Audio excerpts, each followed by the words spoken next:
pas allé au rupteur, je suis allé à 7000 tours.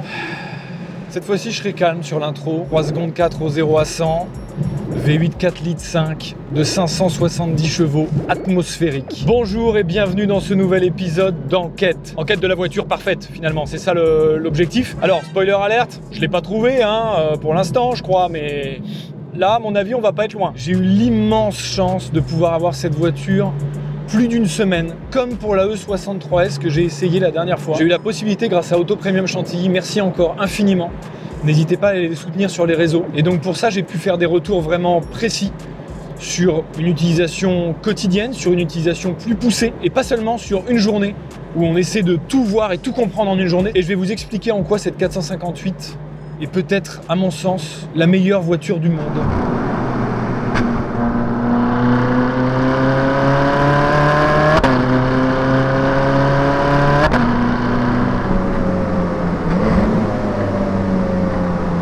Je vais vous dire un truc, je pense que vous ne pouvez pas être triste dans une voiture comme celle-ci. Comme vous le savez sûrement, je passe une période pas très évidente de ma vie. Et je crois que cette voiture me permet d'oublier ça l'espace d'un instant. Et ça a été ça à chaque fois que je suis monté dedans.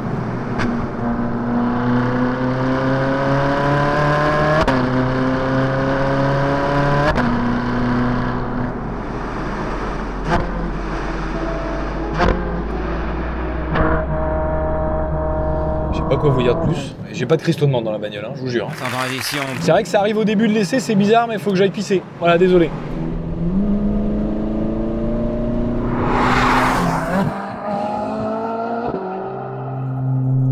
Bon, par souci d'efficacité, je vais faire ma pause pipi en vous parlant. Comme ça, au moins... alors oui, déjà, je fais pipi assis, laissez-moi tranquille. Et ensuite, je vais essayer d'être efficace, parce que on me dit qu'après, sinon, ça ressemble à turbo, et ça, vraiment, c'est quelque chose qui me gêne pas tant que ça, je vais être honnête, en fait. Tout ça pour vous dire qu'aujourd'hui, on va parler effectivement de la 458. En version speeder. Très, très rapidement, sur l'histoire, parce que vous allez voir, dans cet essai, je vais essayer de plutôt laisser place à juste du son et de l'image. Cependant, je vais commencer par un tout petit rappel de l'histoire. Cette 458, alors elle est née en 2009, mais il faut revenir bien avant pour comprendre un petit peu la genèse des berlinettes V8, qui sont finalement une immense partie de l'histoire Ferrari, un immense pan de l'histoire automobile tout court. Donc en fait, ça commence en 1960, où en fait Ferrari va pas très bien, parce que tout simplement Enzo Ferrari, lui, il veut des V12 et rien d'autre. S'il n'y a pas de V12, il n'y a pas Enzo Ferrari. Donc c'est chiant, et il faut quand même que la marque puisse aller en compétition, donc gagner de l'argent. Et pour aller en compétition, il faut faire des voitures de route. Enfin, c'est tout un problème. Et on le sait, la tête de mule qu'est Enzo, une fois qu'il s'est forgé son idée, personne ne peut en principe l'en faire changer. Il existe pourtant quelqu'un qu'il accepte d'écouter, quelqu'un dont Enzo sent qu'il peut apprendre quelque chose, parce qu'il sait que le dialogue l'enrichira sans le tromper. La seule personne dont Enzo Ferrari peut accepter les suggestions, c'est son fils, Dino.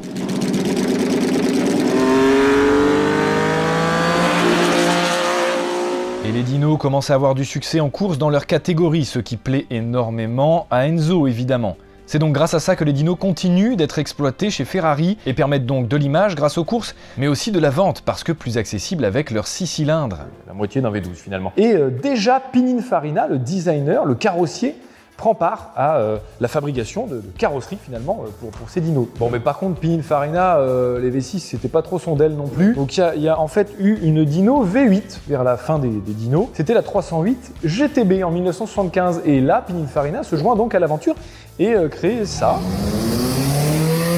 Et finalement, c'est avec cette 308 GTB qu'on commence l'histoire des berlinettes V8 chez Ferrari. Alors oui, du coup, c'était pas vraiment avec une Ferrari, c'était avec une Dino, mais qui est assez rapidement passé sous l'emblème Ferrari, parce que avec le V8, on s'est rendu compte que déjà, ça faisait vendre, et deux, c'était quand même un peu noble. Faut pas non plus, Enzo, s'il te plaît. Et à la suite de ça, les berlinettes V8 se succèdent chez Ferrari, puisqu'en fait, on se rend compte que ça vend, puisque c'est quand même plus accessible que le V12, et accessible dans tous les sens du terme, aussi bien financier qu'à la conduite, tout simplement. Du coup, on a la 328 GTB, on a la 348 TB, on a la 355. D'ailleurs, à l'époque de la 355, la seule qui la tenait un petit peu, c'était la F40. Donc c'est que ça commençait déjà à envoyer du lot, la 355. On était déjà dans des petites lettres de noblesse qui commençaient à énormément plaire aux gens. Puis ensuite, on a eu la 360 Modena, puis la 430 Scud, puis la 458 Italia. Spider, celle-là, mais l'Italia d'abord, en 2009. Et vous allez me dire, effectivement, chez Ferrari, après celle-ci, il y a d'autres V8, oui, c'est vrai. Sauf qu'ils sont plus atmosphériques. Et c'est là tout le cœur du sujet aujourd'hui. J'ai choisi ce 458 Spider. Spider, vous allez comprendre pourquoi, mais parce que c'est le dernier V8 atmosphérique de chez Ferrari. C'est un putain de morceau d'histoire qu'on a là. Et d'ailleurs, en plus d'être le dernier V8 Atmo de chez Ferrari, c'est aussi une autre dernière, presque la dernière, parce qu'en fait, il y a la F12 derrière, mais techniquement, c'est la dernière V8 faite par Pininfarina, de son vivant, hein, parce que la F8 a été aussi dessinée par le bureau Pininfarina, mais de son vivant, Sergio Pininfarina est décédé en 2012, et donc en 2011, c'est la dernière qu'il signe vraiment de sa propre main. Et malgré toutes les crises pétrolières, etc., qui auraient pu mettre à mal des marques comme Ferrari, eh bien avec leur V8, ça permet à Ferrari d'arguer de façon absolument insolente qu'ils ont vendu en 8 ans plus de V8 que de V12 en 35 ans. Voilà. Et donc on se retrouve avec cette 458, évidemment aussi dessinée par Pininfarina, ça a été écrit dessus, ils aiment bien le rappeler, en même temps c'est une collaboration tellement fructueuse que je comprends. Parce qu'en fait il faut savoir un truc, Enzo Ferrari, lui, voulait casser des culs sur piste. Donc lui ce qu'il voulait c'était de la performance et des moteurs. Il n'en avait rien à foutre du style. Mais il savait que pour faire vendre ses voitures, il fallait que ce soit beau. Et donc il a demandé depuis des années, comme je vous l'ai dit, au plus célèbre créateur de carrosserie. Là, j'ai envie de dire créateur carrément, parce qu'on est vraiment sur du... C'est de l'art, en fait, hein, finalement. Elle a 13 ans, et vraiment, tu me dirais qu'elle est sortie aujourd'hui, à part peut-être, ok, les petites LED, là, qui font un petit peu d'époque, effectivement. C'est-à-dire qu'on a les mêmes sur les feux arrière de la 307cc. Vous voyez tous ces feux, là? Horrible. Bon, voilà. À part ça, en vrai, tu me dis qu'elle est sortie en 2025, je te dis ok. Esthétiquement, il y a eu beaucoup de défis dans cette voiture. Alors, déjà sur la 458 Italia, de base, on n'était pas encore à l'ère où l'aérodynamique était vraiment primordiale dans le sens esthétique du terme, c'est-à-dire avoir un gros aileron, avoir des gros spoilers, avoir des jupes partout, des excroissances, c'était pas dans le style. Pour respecter tout ça, Pininfarina a décidé d'intégrer tous les artifices aérodynamiques le plus possible dans la carrosserie et de ne pas les faire ressortir. C'est pour ça qu'on trouve des entrées d'air un peu partout, dessinées expressément dans la carrosserie. Vous voyez, il n'y a rien qui dépasse, c'est vraiment hyper streamline, c'est-à-dire que l'objectif étant de diriger le flux d'air là où on veut, mais sans avoir des appendices dégueulasses et des ailerons gigantesques. Parce qu'il y en a un d'aileron, il est dans la carrosserie en fait. On a même les prémices du début de l'aérodynamique dynamique. Vous savez, par exemple, sur les dernières GT3 RS et sur d'autres voitures, on a par exemple la possibilité d'avoir le DRS. On a directement des mouvements avec des pièces de carrosserie, alors soit qui se font automatiquement, soit qui sont réglés d'office avec un certain tour minute, un certain kilométrage, enfin kilomètre-heure, hein, j'entends, pas kilométrage, c'est pas à partir de 10 000 km ta voiture elle s'ouvre, hein, non. Et bien là, on avait les prémices avec par exemple ces petits flaps qui sont volontairement très souples puisqu'ils viendraient ajouter un peu d'appui à l'avant avec la vitesse. Alors à partir de 200 km/h, ça viendrait vraiment appuyer un peu plus. Je trouve ça un petit peu cool pour l'époque. On dirait pas comme ça, mais en fait, ça c'est une pièce qui est parfaitement intégrée à la carrosserie, mais qui permet de faire passer intégralement le flux d'air, qui est d'ailleurs amené depuis l'avant. Et d'ailleurs, cet aileron génère quand même à vitesse max plus de 360 kg d'appui, ce qui est pas dégueulasse. Et d'ailleurs, hein, tout ce travail-là permet d'avoir un coefficient de pénétration dans l'air, un CX de 0,33. Vous avez aucune référence? Je vous en mets quelques-unes ici. Voilà, elle est pas trop mal située, c'est pas dégueulasse. D'ailleurs, tant qu'on est sur l'arrière, avant de passer sur le reste, on a les 3 sorties d'échappement, vous connaissez déjà sûrement l'anecdote, qui sont en hommage à la F40. Les 3 sorties d'échappement de la F40. Voilà, c'est des hommages sur des hommages. Je trouve ça merveilleux. C'est une ode à la putain de passion, cette caisse. Sur la 458 Spider, eh bien, il fallait intégrer le fait que, à l'endroit même du moteur, hein, puisque c'est un moteur central arrière, eh bien, il fallait mettre une capote, un toit rigide. Parce que c'est un toit rigide, hein, c'est pas un toit en toile, au cas où vous l'auriez pas vu. Et ce toit, il se replie ici même, là où normalement, il y a un capot avec du verre où on voit le moteur. Ah bah oui, ça a posé plein de problèmes. Hein. À la conception, c'était un merdier sans nom. Et d'ailleurs, d'après Ferrari, cette 458 Spider a été étudiée pour être précisément aussi aérodynamique que la 458 Italia normale. Où je vous montre des trucs à l'intérieur. Est-ce que je peux le faire sans démarrer? Oui. Regardez cette merveille d'ingénierie. 14 secondes pour l'ouverture-fermeture, bam bam. Bon, par contre, tu peux le faire qu'à l'arrêt. Déjà, la config est merveilleuse, hein, pardon. Hein. Parlons-en, hein. Je vous ramène que des pépitos Choco Pépite. Hein. La E63 c'est avec la config slipper du démon. Celle-ci, la sélection auto premium Chantilly, elle est... Alors, j'ai pas d'action chez eux, hein, vraiment. Hein. Bon, t'es accueilli, seuil de porte Ferrari, tout ça, tu connais. Dès que tu rentres là, t'arrives, t'es dans une putain de voiture de sport. T'as un volant carbone, cuir, avec toutes les informations au volant. Y a rien, hein. J'ai pas d'autres. D'accord? Il n'y a pas de... Là, tout est au volant chez Ferrari. Toute la console est orientée vers moi. C'est-à-dire que s'il y a un passager, bon d'accord, c'est fortuit, fais ta vie, moi je roule. L'énorme contour analogique, hein, donc c'est pas du digital. Alors j'ai 2 écrans digitaux à droite et à gauche, mais le plus important et l'essentiel est au milieu. Les 9000 tours minute, enfin 10 000 tours, mais tu peux pas les toucher, sinon là c'est... Ce qui est intéressant, surtout rapport à tous ces boutons, et notamment le Manettino, dont on parlera un tout petit peu plus tard. D'ailleurs, professeur Pierre nous fera peut-être une petite explication sur le Manettino. Ah, tu tombes bien. Je suis en train de finir ma petite lecture. Écoute, ça tombe super bien, j'étais sur la page de la 360 Modena. C'est la voiture sur laquelle le Manettino a vu le jour finalement. Ce Manettino, c'est un petit peu le couteau suisse. C'est des pré-réglages que Ferrari te donne pour t'adapter au plus de situations possibles. Pré-réglages dans lesquels Ferrari sont allés toucher à plein de petites choses sur lesquelles toi tu ne peux pas intervenir individuellement. C'est pour ça qu'ils t'ont donné ces petits panels de réglages que tu trouves sur ton volant en bas à droite. Ça vient rendre certains réglages plus permissifs, moins intrusifs dans ta conduite. Ce qui te permet du coup, lorsque tu veux vraiment piloter couteau entre les dents, de le faire avec seulement ton talent et plus aucune assistance. Sauf l'ABS parce que c'est obligatoire. Mais quand tu te mets en ESC off, bon courage. Mais tout ça pour vous dire que ce petit bouton présent sur les volants Ferrari a donné l'idée à plein d'autres marques de sport, hein. Mais globalement, le précurseur de cette forme-là, c'est vraiment Ferrari. Et finalement, le Manettino, c'est un petit peu la réponse de Ferrari à la question, mais pourquoi conduire normalement quand je pourrais conduire plus vite, plus fort, plus Ferrari, quoi. Bon, moi j'y retourne, j'ai pas fini. La personne qui a aidé à développer ce véhicule, hein, comme plusieurs fois dans l'histoire Ferrari, c'est Schumacher, tout simplement, qui a aidé au développement de l'électronique du véhicule notamment. Et c'est d'ailleurs ce qui fait de cette 458 une voiture si efficace, c'est que l'ajout des électroniques par rapport à la 430 qui était juste avant, eh ben change tout en fait. Ça la rend conduisible au quotidien et ça la rend conduisible par tout le monde. Ce qui pourrait paraître pour quelqu'un qui vraiment est passionné et voudrait juste conduire quelque chose qui le lie à la route d'assez antinomique, parce qu'en fait nous ce qu'on veut c'est avoir peur. Oh, t'inquiète, hein, tu te mets en mode CST off ou SC off, tu chies dans ton ben, y a pas de souci. Mais au moins, ils ont rendu possible la conduite par des gens qui, eux, ont pas envie de se faire peur. T'as pas tous les jours envie de remettre en jeu ta vie quand tu prends ta voiture, donc j'imagine que pour certains propriétaires, c'est quand même un peu rassurant. Ça permet déjà de vendre des voitures et pas des cercueils, ce qui est plutôt pas mal. Ça permet surtout de prendre beaucoup plus de plaisir, de se sentir en sécurité dans sa voiture. Surtout sur route ouverte, hein, évidemment. On va voir ça en roulant, en fait, hein, tout simplement.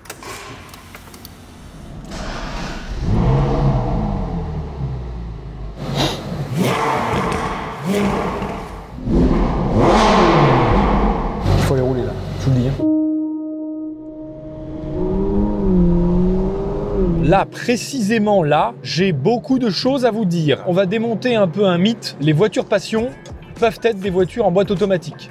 Oui, celle d'avant, hein, la 430, était la dernière à avoir une boîte manuelle en option. Tu pouvais avoir la boîte manuelle. Bon, bah sur la 458, ils ont décidé de ne même plus le mettre en option, puisque l'objectif c'était les perfs. Et ben les perfs, on le sait, hein, à l'époque, il n'y a pas plus efficace. Ah oui, alors la boîte F1, c'est la boîte F1, même à double embrayage. J'ai lu sur certains essais que elle était aussi souple en ville et que c'était une GT super utilisable au quotidien. Je vais essayer d'être un peu plus nuancé et objectif. Non. La boîte F1 reste la boîte F1. Alors, elle est bien mieux qu'avant, évidemment. Et à l'époque, elle était en simple embrayage, donc c'était horrible, hein. C'était juste une boîte robotisée affreuse qui te faisait claquer les rapports. Si tu as envie d'être souple, c'est pas la définition que je donnerais à la boîte F1. Voilà. Et en même temps, c'est pas ce qu'on lui demande, hein, donc moi, j'ai pas de problème avec ça. Mais faut pas dire ce qui n'est pas vrai. Et en l'occurrence, utilisable tous les jours, non. Par contre, là où j'entends les arguments réels de c'est utilisable au quotidien, c'est-à-dire que si t'as pas envie de trop te faire remarquer avec une sonorité folle, parce que bon, tu te fais déjà remarquer globalement avec la gueule, et bien là, quand tu gardes un pourcentage de gaz assez faible, on n'entend pas grand-chose. On est à 70 en 7e. Par contre, dès que tu mets un peu plus de entre 25 et 30% de la pédale d'axel, même en 7e, on entend déjà le feulement arriver, et on était à 3000 tours minute. Je rappelle que le rupteur est à 9000. Alors là, on arrive vers des ralentisseurs que je connais bien. Vous savez, c'est les petites bosses, pas les énormes ralentisseurs, et que j'ai pas mal pris avant l'essai de la E63S. Alors pour vous, vous le ressentez pas dans l'automobile. La E63S est beaucoup plus raide que cette 458 Spider. Je peux pas imaginer en Sport Plus, hein, parce qu'évidemment, il y a un problème Mercedes. Ce que Ferrari ont compris, que Mercedes n'ont pas compris, c'est qu'il faut ressentir la voiture et non pas la subir. Et même avec des suspensions fermes, voire très fermes, puisque c'est quand même une voiture de sport, cette Ferrari, eh bien tu peux faire en sorte que ce ne soit pas une purge au quotidien. On se demande à chaque fois pourquoi Ferrari, c'est Ferrari, pourquoi ils en sont arrivés là et pourquoi cette voiture inspire tant la passion, tout. Bah c'est dans des détails comme celui-là. Et le dos d'âne, le pire ennemi des voitures ultra basses. Mais il n'y a pas de problème, car cette Ferrari est bien évidemment équipée du lift, cette merveilleuse option indispensable, mais que tout le monde ne prend pas, étonnamment, à l'achat. Je ne sais pas pourquoi d'ailleurs, elle est juste pas d'origine en fait. C'est une promenade dans tous les sens du terme. C'est-à-dire que c'est une promenade au sens je me balade, et c'est une promenade au sens musical du terme. C'est d'une douceur pour les oreilles.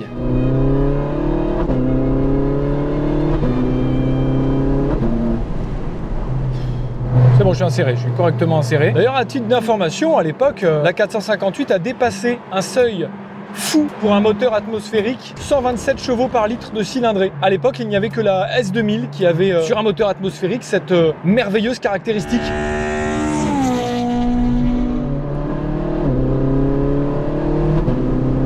Les claquements de cette double embrayage. En fait, ce qui fait dire aux passionnés que les boîtes manuelles c'est mieux que les boîtes auto, et je suis d'accord avec, c'est clairement que souvent les boîtes automatiques sont pas suffisamment bonnes en mode sportive pour pouvoir correctement te donner le ressenti que toi t'aurais pas fait mieux en passant tes vitesses toi-même au bon moment. Et bah là, tu sais à chaque passage de rapport que t'aurais pas mieux fait qu'elle.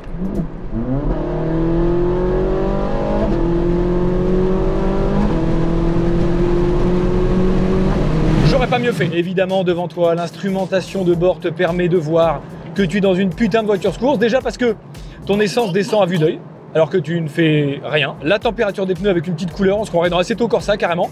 Les freins, c'est tout pareil. Et évidemment, la température du moteur. Et même une petite information au-dessus, où il y a marqué warm-up pour te dire attention, tu es en train de chauffer les éléments du véhicule. Go, qui est en vert lorsqu'il faut que tu y ailles, et over quand t'es allé trop dans le rouge. Ça, faut mieux que ce soit jamais allumé. Évidemment, au freinage, on est sur du carbone céramique, donc il faut le temps de le chauffer. On est vraiment sur un feeling qui n'a rien à voir avec ceux de la E63S, alors beaucoup plus précis, mais qui peut vraiment vachement plus surprendre. Parce que là, il faut y aller, faut donner de ta personne pour freiner. Et c'est hyper agréable, en recherche de sportivité, c'est une merveille. Alors dans les passionnés, il y a deux teams, enfin trois, avec ceux qui préfèrent les dramas à la voiture, mais du coup je les compte pas dans les passionnés. Ceux qui adorent les cabriolets et ceux qui détestent. De mon côté, en général, je suis plutôt de la deuxième catégorie. Je trouve que trop souvent le côté cabriolet nuit à l'esthétique de la voiture. Et vu que le cabriolet se retrouve souvent sur des voitures un peu passion, eh ben je trouve ça dommage qu'on n'ait pas laissé la voiture exactement comme le designer l'avait imaginé à la base. À savoir en coupé pour 9K sur 10. Et oui, parce que la raison pour laquelle les voitures cabriolets sont souvent moins jolies et moins élégantes que les coupés, c'est simplement parce qu'elles n'ont pas été imaginées comme celle-là à la base. On imagine très souvent un coupé avant d'imaginer son cabriolet. Et donc on se retrouve à devoir résoudre des problèmes qu'on s'est créés soi-même, à savoir ranger un toit en toile quelque part, et ou rendre esthétique l'intégration de ce même toit. Ce qui bien souvent ne réussit pas. Il suffit de regarder par exemple les F-Type, les BMW Z4, Z3, S2000, Ford Mustang 911, 350Z, 370Z. C'est des voitures qui en coupé sont magnifiques, mais qui en cabriolet sont vraiment un vrai cran en dessous. Et en y ajoutant le fait que très souvent on y perd de la performance à cause de l'ajout de poids et la perte de rigidité du châssis, bon bah j'aime pas trop les cabriolets. Mais rassurez-vous, parce que cette 458 Spider corrige globalement tous ces problèmes, avec son toit en dur qui s'intègre parfaitement à sa ligne, parce qu'au moment de sa création, elle a aussi été imaginée et vraiment pensée comme ça. Et pour ce qui est du châssis, comme je l'ai déjà dit, d'après Ferrari, ça change pas vraiment grand-chose. Et ce que je trouve intéressant dans cette anecdote, c'est que ça veut dire que malgré des avis différents, que malgré des envies différentes, eh ben, la passion dans cette voiture, elle fait en sorte que tout le monde s'y retrouve. En fait, comme vous le savez, moi j'aime bien expérimenter des choses. Et là, eh bien c'est simple, j'ai eu une petite idée grâce à un partenaire de cette vidéo qui n'est rien d'autre qu'Optique 2000 avec Ray-Ban et leur collaboration Meta, où tu as les lunettes finalement qui filment, qui font écouteurs, qui font tout, c'est une dinguerie. Donc je vais les récupérer là tout de suite maintenant, en fait, sur le trajet. Je me suis trouvé une petite agence Optique 2000 qui me permet de récupérer les lunettes. Et normalement, je vais pouvoir essayer un nouveau point de vue qui devrait être plus immersif puisque c'est vraiment le point de vue de mes yeux. Sauf que moi j'ai un problème, c'est qu'il faut qu'elle soit à ma vue. Ça tombe bien, Optique 2000 peut le faire. Alors là, je crois qu'elles seront pas à ma vue parce que le tournage était très short, mais je vais en recevoir à ma vue.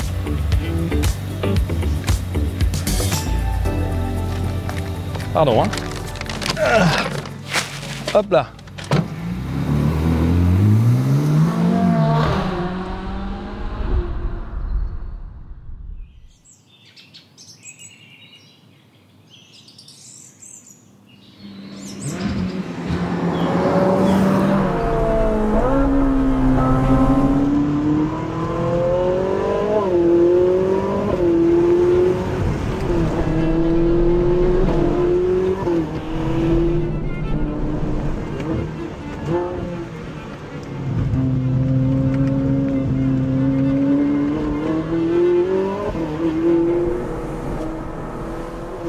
Il y a zéro grippe ici. Je vous le dis.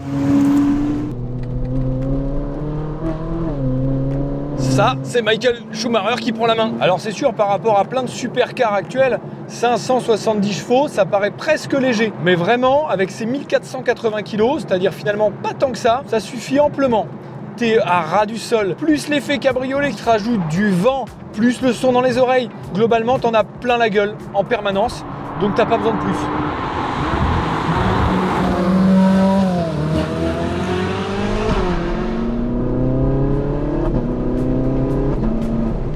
Alors les remous dans l'habitacle pour un cabriolet sont vraiment très bons, gérés avec ce petit bouton central qui gère en fait la vitre, qui lors de la position décapotée ne te permet que d'avoir un très petit débattement, tellement qu'au début je me suis dit que c'était un problème. Non, c'est normal, parce que tout en haut ça fait encore plus de remous.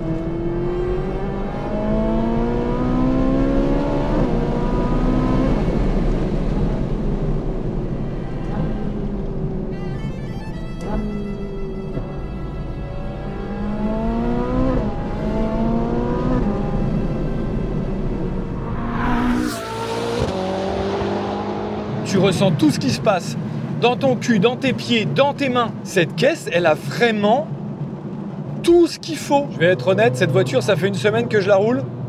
Elle me fait toujours aussi peur. Je pensais que pour l'essai, j'aurais moins peur. Non, alors, beaucoup moins que ses prédécessrices, celles d'avant, quoi. Là, elle a beaucoup plus d'électronique. Mais malgré tout, tu sens que dès que tu mets un petit peu trop de gaz, ça chasse fort. Alors, c'est très lisible, hein. Mais sur route ouverte, j'évite quand même de devoir rattraper une caisse complètement en travers, je vais être honnête.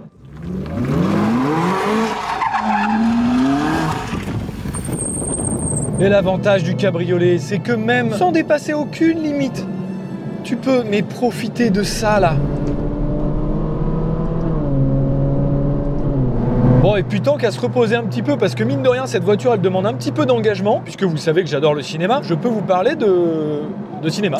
Batman aurait pu rouler en 458 Italia. Alors, c'est ce que les gens ont cru en 2013, parce que y a quelqu'un qui s'est amusé à faire une livrée de cette 458 Italia, comme si c'était le Dark Knight. Et à l'époque, il n'en a pas fallu plus pour que les gens spéculent autour de ça. Bon, la réalité, on la connaît tous, c'est Lamborghini qui remportera plutôt ce rôle merveilleux de Batmobile, et en même temps, ça m'aurait étonné de Ferrari, puisque ils sont tellement maîtres de leur image que malheureusement, des choses comme ça, à mon avis, auraient été compliquées. Quoi qu'il en soit, vraisemblablement, les gens rêvent vraiment que Ferrari un jour soit peut-être une Batmobile, puisque même Novitec a fait d'une 812 une Batmobile, et après une LaFerrari est apparue aussi dans ce même style. Je sais pas ce que ça donnerait dans un film, mais je trouve que la LaFerrari elle marche plutôt pas mal. Comme je vous l'ai dit, cette 458 n'est pas apparue dans beaucoup de films, mais elle est aussi apparue dans Transformers Dark of the Moon, puisqu'elle se transforme carrément en Autobot, et je trouve ça un petit peu cool. Bon après, comme je vous l'ai dit, c'est aussi le problème d'être une voiture si exceptionnelle, c'est qu'elle colle pas à beaucoup de situations, et du coup pas à beaucoup de films. C'est un petit peu les deux seules anecdotes que j'ai pu vous trouver. Mais ce n'est pas grave parce que cette 458 a d'autres choses à nous offrir.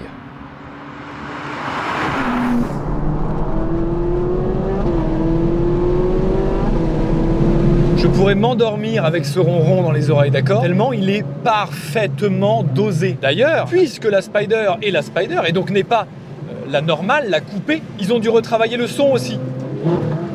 Très spécifiquement pour cette dernière.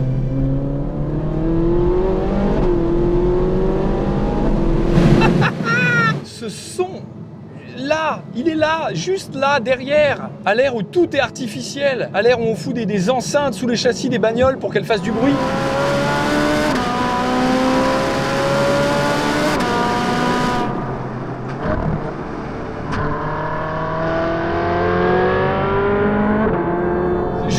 Je ris en pleurant, je sais pas quoi vous dire. Le sanglot de rire, il est particulier.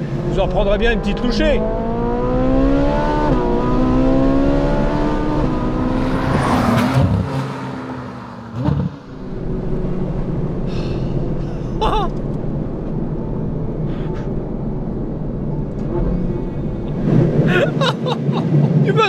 ces palettes d'émotions, c'est un enfer. Cette voiture, ça fait plusieurs jours que je l'ai, plusieurs jours que je la conduis. Et à chaque fois que je dépasse les 5000 tours minute, je sens sincèrement les émotions monter parce que déjà, le petit gamin que j'étais qui regardait des Ferrari 430 se garer sur les parkings pendant les rassemblements et filmer ça avec son petit caméscope, eh ben, il aurait jamais cru pouvoir un jour essayer des voitures pareilles. Et forcément, en plus de tout ce côté exceptionnel, eh bien la voiture, elle, vous fait vivre par tous les sens possibles énormément de choses. Et il y a une fois où je suis allé un peu plus haut dans les tours que ce que je m'étais promis, et j'ai vraiment senti que je ne pouvais pas contrôler ce débordement d'émotions qui m'envahissait, et j'ai laissé couler une petite larme. Seulement, je m'en suis vraiment voulu parce que je me suis dit que cette petite larme, peut-être que je ne la reverserai plus après, et que je ne pourrai plus vous partager ce moment sincère et honnête pour vous permettre à vous aussi de peut-être imaginer, ressentir au maximum les émotions que cette voiture peut procurer. Et bien après ce sanglot incontrôlé dans la voiture que je viens de ressentir à nouveau, je suis rassuré de voir que chaque fois que je poserai mon cul dans une voiture comme celle-là, ça me fera toujours ressentir la même chose. Et aussi longtemps que je le pourrai, je poursuivrai le rêve de ce gamin que j'ai été, de continuer à pouvoir poser mes mains sur des volants comme celui-ci, et pendant que mes yeux sont rivés sur l'horizon, que mes oreilles soient baignées de ce merveilleux son. Alors pardon, par contre, ces rimes n'étaient pas du tout prévues. Alors simplement, puisque je fais partie des gens qui ont du mal à savourer ce qu'ils ont lorsqu'ils l'ont, eh bien là, je ne vais pas faire cette erreur. Sachez que j'en ai profité au maximum.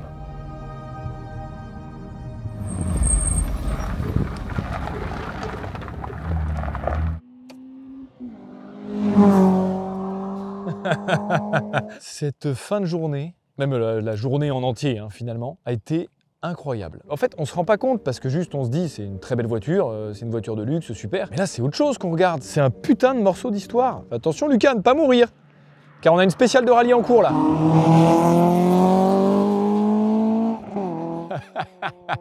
Ah, ça me fait du bien. Un truc comme on n'en fera plus jamais. Genre, jamais. Trêve de plaisanterie, je vais conclure sur plusieurs choses. La première, en 2017, donc il y a quelques années, le magazine Enzo, donc un magazine de tifosi.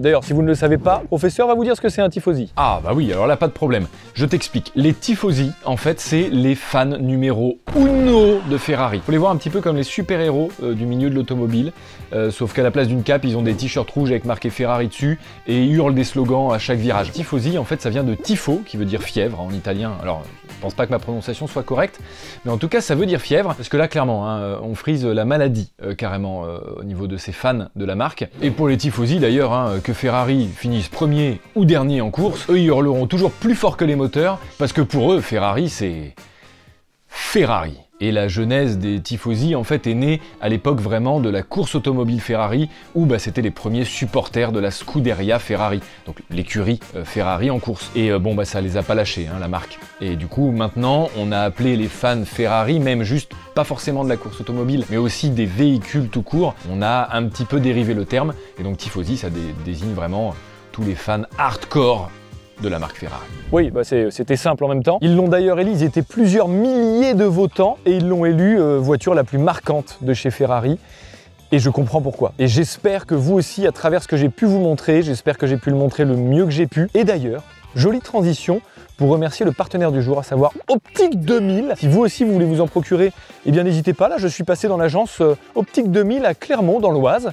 Donc vous pouvez faire de même et demander aussi vos Ray-Ban et qui ont un Instagram sur lequel vous pouvez les rejoindre en description. Je sais que ce soir dans mon lit, j'aurai le même sourire que là.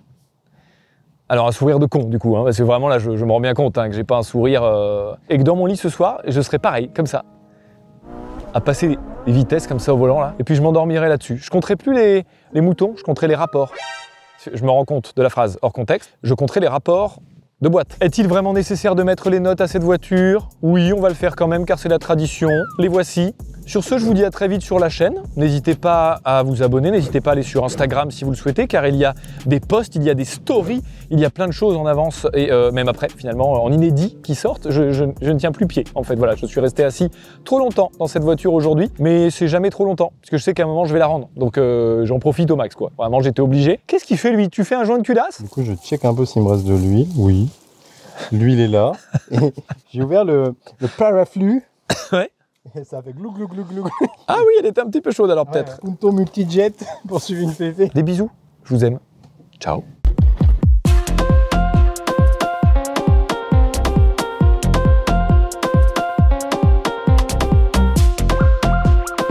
Bon bah pour cette 458 Spider, ce sera un plein d'essence en une journée, c'est-à-dire environ 250 km d'autonomie. Le montant Ouais, bah 120 €, hein. Et on n'est pas au plus cher en ce moment.